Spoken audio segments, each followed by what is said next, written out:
ಸೇನಾ ಪರೀಕ್ಷೆಯಲ್ಲಿ ಫೇಲ್ ಆಗಿದ್ದಕ್ಕೆ ಯುವಕ ಆತ್ಮಹತ್ಯೆ. 23 ವರ್ಷದ ಕಾರ್ತಿಕ್ ಆತ್ಮಹತ್ಯೆ ಮಾಡಿಕೊಂಡ ಯುವಕ. ಶೃಂಗೇರಿ ತಾಲೂಕಿನ ಕಿಗ್ಗಾ ಸಮೀಪದ ಎಡದಾಳು ಗ್ರಾಮದಲ್ಲಿ ಘಟನೆ. ಚಿಕ್ಕಮಗಳೂರು ಜಿಲ್ಲೆ ಶೃಂಗೇರಿ ತಾಲೂಕಿನ ಗ್ರಾಮ. ಡೆತ್ ನೋಟ್ ಬರೆದಿಟ್ಟು ನೇಣಿಗೆ ಶರಣಾದ ಕಾರ್ತಿಕ್. ಭಾರತೀಯ ಸೇನೆಯ ಪರೀಕ್ಷೆಯಲ್ಲಿ ಫೇಲ್ ಆಗಿದ್ದೇನೆ, ಇದನ್ನ ಮನೆಯವರಿಗೆ ಹೇಳುವ ಧೈರ್ಯ ನನ್ನ ಬಳಿ ಇಲ್ಲ ಅಂತ ಡೆತ್ ನೋಟ್ನಲ್ಲಿ ಬರೆದು ಆತ್ಮಹತ್ಯೆಗೆ ಶರಣಾದ ಕಾರ್ತಿಕ್. ಸೇನೆಗೆ ಸೇರಬೇಕೆಂದು 2 ವರ್ಷದಿಂದ ನಿರಂತರವಾಗಿ ಪ್ರಯತ್ನಿಸ್ತಾ ಇದ್ದ ಕಾರ್ತಿಕ್ ಸೇನಾ ನೇಮಕಾತಿ ಪರೀಕ್ಷೆಯ ರಿಸಲ್ಟ್ ಬಂದ ಹಿನ್ನೆಲೆ ಆತ್ಮಹತ್ಯೆ. ಶೃಂಗೇರಿ ಪೊಲೀಸ್ ಠಾಣೆಯಲ್ಲಿ ಪ್ರಕರಣ ದಾಖಲು. ಸೇನಾ ನೇಮಕಾತಿ ಪರೀಕ್ಷೆಯಲ್ಲಿ ಫೇಲ್ ಆಗಿದ್ದಕ್ಕೆ ಯುವಕ ಆತ್ಮಹತ್ಯೆಗೆ ಶರಣಾದಂತಹ ಘಟನೆ ಚಿಕ್ಕಮಗಳೂರು ಜಿಲ್ಲೆ ಶೃಂಗೇರಿ ತಾಲೂಕಿನ ಕಿಗ್ಗಾ ಸಮೀಪದ ಎಡದಾಳು ಗ್ರಾಮದಲ್ಲಿ ನಡೆದಿದೆ. 23 ವರ್ಷದ ಕಾರ್ತಿಕ್ ಆತ್ಮಹತ್ಯೆ ಮಾಡಿಕೊಂಡಂತಹ ಯುವಕ ಡೆತ್ ನೋಟ್ ಬರೆದಿಟ್ಟು ಸಾವಿಗೆ ಶರಣಾಗಿದ್ದಾರೆ. ಕಾರ್ತಿಕ್, ಭಾರತೀಯ ಸೇನೆಯ ಪರೀಕ್ಷೆಯಲ್ಲಿ ನಾನು ಫೇಲ್ ಆಗಿದ್ದೇನೆ, ಇದನ್ನ ಮನೆಯವರಿಗೆ ಹೇಗೆ ಹೇಳೋದು ಅನ್ನೋ ಧೈರ್ಯ ನನ್ನ ಬಳಿ ಇಲ್ಲ, ಹಾಗಂತ ಆತ್ಮಹತ್ಯೆಗೆ ಶರಣಾಗ್ತಾ ಇದ್ದೀನಿ ಅಂತ ಕಾರ್ತಿಕ್ ಡೆತ್ ನೋಟ್ ಬರೆದಿಟ್ಟು ಸಾವಿಗೆ ಶರಣಾಗಿದ್ದಾರೆ.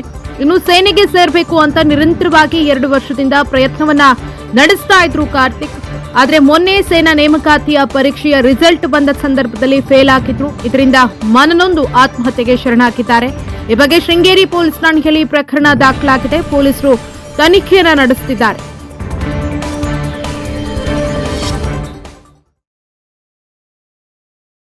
ಯಾವ ತರ ಮಾಡಬೇಕು, ಏನ್ ಮಾಡಬೇಕು, ಯಾವ್ಯಾವ ತೀರಿ ಡಾಕ್ಯುಮೆಂಟ್ಸ್ ಗಳನ್ನು ಕಲೆಕ್ಟ್ ಮಾಡ್ಕೋಬೇಕು, ಒಂದು ಪೊಲೀಸ್ ವೆರಿಫಿಕೇಶನ್ ಆಗಿರಲಿ, ಒಂದು ಎಕ್ಸಾಮ್ ಕಟ್ಟೋದಾಗಿರ್ಲಿ, ಪ್ರತಿಯೊಂದಕ್ಕೆ ಕೇಳ್ತಿದ್ದ.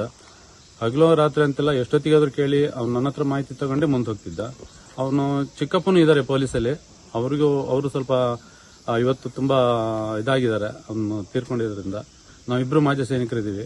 ಇಬ್ಬರ ಹತ್ರ ಮಾಹಿತಿ ತಗೊಂಡು ಅವನು ಎಲ್ಲರಿಂದನೂ ಮಾಹಿತಿ ತಗೊಂಡು ಅವ್ನ ಮಿಲಿಟರಿ ಸೇರ್ಲೇಬೇಕನ್ನೋದೊಂದು ಒಂದೇ ಒಂದು ಗುರಿ, ನನ್ನ ಮಿಲಿಟರಿ ಇದೆರಡೇ ಇದ್ದಿದ್ದ ಅವನಲ್ಲಿ.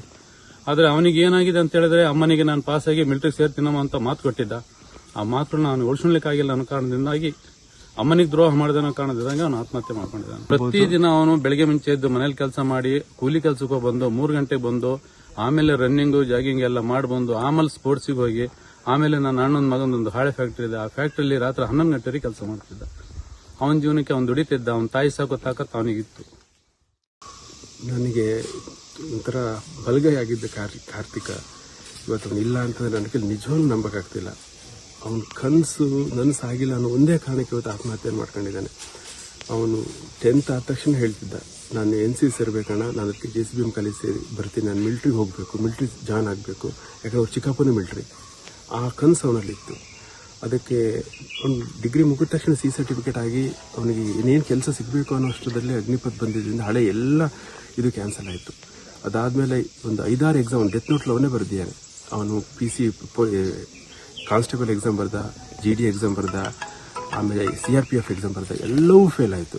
ಇದು ಲಾಸ್ಟ್ ಚಾನ್ಸ್. ಅವನು 23 ವರ್ಷ ಆಗಿದೆ, 24 ವರ್ಷಕ್ಕೆ ಕಟ್ ಆಫ್ ಆಗಿದೆ. ಇದು ಲಾಸ್ಟ್ ಚಾನ್ಸ್ ಇತ್ತು. ಇದರಲ್ಲೂ ಆಗಿಲ್ಲ ಅನ್ನೋ ಮನಸ್ಸಿಗೆ ಅದು ಎಷ್ಟು ತೊಗೊಂಡಿದ್ದೇನೆ ಅನ್ನೋದು ನನ್ನ ಕೈಲಿ ಹೇಳೋಕ್ಕಾಗ್ತಿಲ್ಲ. ಯಾಕಂದರೆ ಒಂದು ವಾರದಿಂದ ದಿನ ನನ್ನ ಹತ್ರ ಹೇಳೋನು, ಅಣ್ಣ ಇವತ್ತು ತಮಿಳ್ನಾಡೋದು ರಿಸಲ್ಟ್ ಬಿಟ್ಟಿದ್ದಾರೆ, ಇವತ್ತು ಪಂಜಾಬ್ ಬಿಟ್ಟಿದ್ದಾರೆ, ಮೊನ್ನೆ ಒಂದು 4 ಸ್ಟೇಟ್ ಬಿಟ್ಟಿದ್ದಾರೆ, ಇವತ್ತು ನಮ್ದು ಒಂದೇ ಸ್ಟೇಟ್ ಇರೋದು, ಇವತ್ತು ರಾತ್ರಿ ಎಲ್ಲ ಬಿಡ್ತಾರೆ ಅಂತ ನನ್ನ ಹತ್ರ ದಿನ ಹೇಳೋನು. ನನಗೆ ಗೊತ್ತಿರೋ ದಿನಕ್ಕೊಂದು 50-100 ಸಲ ವೆಬ್ಸೈಟ್ ತೆಗೆದು ನೋಡ್ತಾ ಇದ್ದ. ಮನಸ್ಸಿಗೆ ಅಗಾಧವಾಗಿ ಹಚ್ಕೊಂಡಿದ್ದ. ಅವನ ರೂಮಲ್ಲಿ, ಅವನ ಮೊಬೈಲಲ್ಲಿ ಎಲ್ಲ ಕಡೆ ಮಿಲ್ಟಿದ್ದೆ ಬ್ಯಾನರ್ ಪೋಸ್ಟರ್ಸ್. ಇದು ಪಬ್ಲಿಕ್ ಇಂಪ್ಯಾಕ್ಟ್. ಜನಶಕ್ತಿಯೇ ನಿರ್ಣಾಯಕ.